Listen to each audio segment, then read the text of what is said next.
The red tally light burned like a miniature sun above the Tonight Show stage.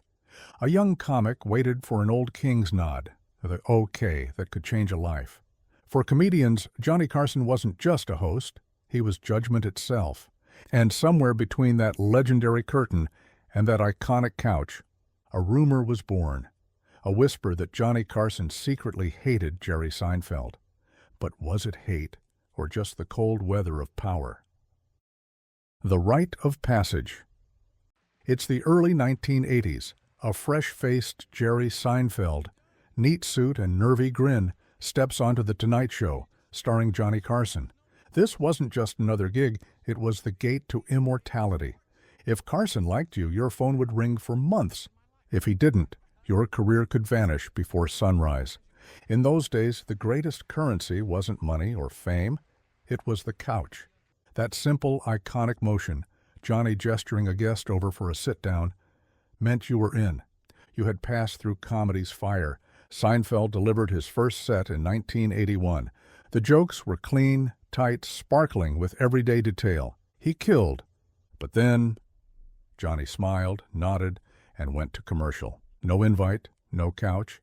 To fans watching decades later, it looked like rejection. To the myth makers of the internet age, it sounded like contempt. They began to whisper, Johnny didn't like him. Carson couldn't stand Seinfeld's style. And soon the story grew legs. But that's not how The Tonight Show worked. Carson rarely invited first-time comedians to sit. It was a ritual of patience. Earn the seat, then take it.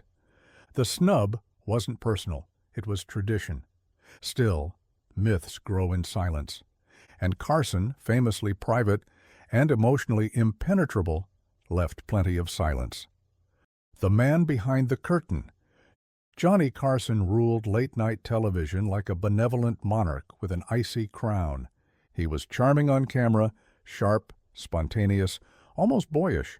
Offstage he was guarded, meticulous, distant. He had strict boundaries and a memory for slights. When comedian Joan Rivers accepted her own late-night show without telling him, Carson never spoke to her again, not once. That story, true and chilling, became the backbone of every Carson rumor that followed. He could be kind, he could be cruel, and no one knew which Johnny they'd meet until the red light came on. So, when Jerry Seinfeld emerged as the next great observational comic, it was easy for fans and fellow comics to project tension between them. Two perfectionists, two craftsmen of control, two men who prized timing over emotion, precision over chaos. In that mirror, people saw rivalry, or worse, disdain. The return.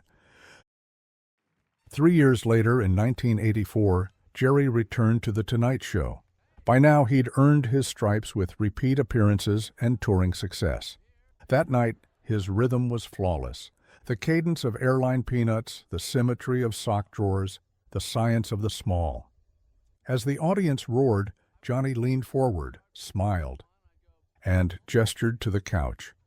It was subtle, but to comics watching at home, it was coronation. That motion, that simple, generous wave, meant everything. The myth should have ended there, but it didn't, because rumor doesn't die from truth. It just waits for new fuel. The root of a rumor. In the grainy haze of old YouTube clips, fans found something else to interpret. Johnny mispronounced Jerry's name once. Jeff Seinfeld. Was it a slip? A dig? Internet historians dissected it like a code. Others noticed Carson's body language, slightly formal, a bit reserved, even during Jerry's couch interview. See, they said, he didn't like him. You can feel it. But old colleagues tell a different story.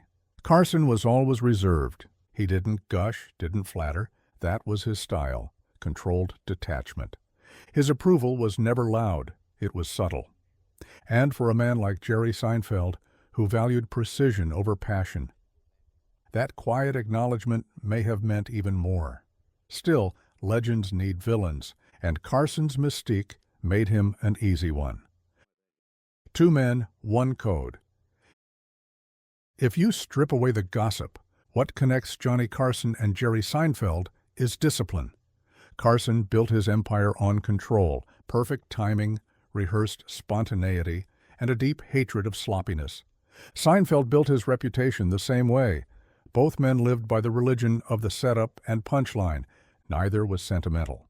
Carson never saw himself as a mentor. He saw himself as a test. You passed, or you didn't. Seinfeld, meanwhile, treated stand-up like carpentry, measured, patient, repeatable. In another world, they might have shared quiet admiration, but on screen their temperaments clashed. Johnny, the old guard of Midwest politeness. Jerry, the New York craftsman of mundane neuroses. To the untrained eye, that contrast looked like frost. To those inside the business, it looked like mutual respect. Two men, too similar to show it. The power of the couch. Let's rewind just for a moment. Imagine being a comic in that green room. The air is too cold, the lights too bright. Your jokes are printed on cue cards, but your fate depends on a nod. You hear laughter, music, a commercial break, then your name. And there's Carson, smooth as marble, shaking your hand. If the set went well, he might smile or wink or simply say, "Good job." That was all it took. That smile was your ticket to the next decade. The Tonight Show wasn't just television. It was a test of composure under light. And Johnny was both the judge and the prize. Jerry Seinfeld passed that test not once, but multiple times. He appeared again and again throughout the 1980s. And in that 1984 interview, the one forever frozen on tape, Carson listens, laughs, and calls Jerry's material terrific. It's there, in black and white, for anyone who still doubts. No feud, no hatred, just the clinical quiet of a man who never showed his cards. The afterlife of legends. Then came 1989. Seinfeld premieres on NBC. By the early 1990s, Jerry Seinfeld isn't just another comic, he's America's comic. Meanwhile, Carson begins his final years on air. He watches the new comedy wave, ironic, observational, postmodern. A movement he indirectly fathered. And when he retires in 1992, he disappears into a life of ocean breezes and isolation, content to let his myth grow in his absence.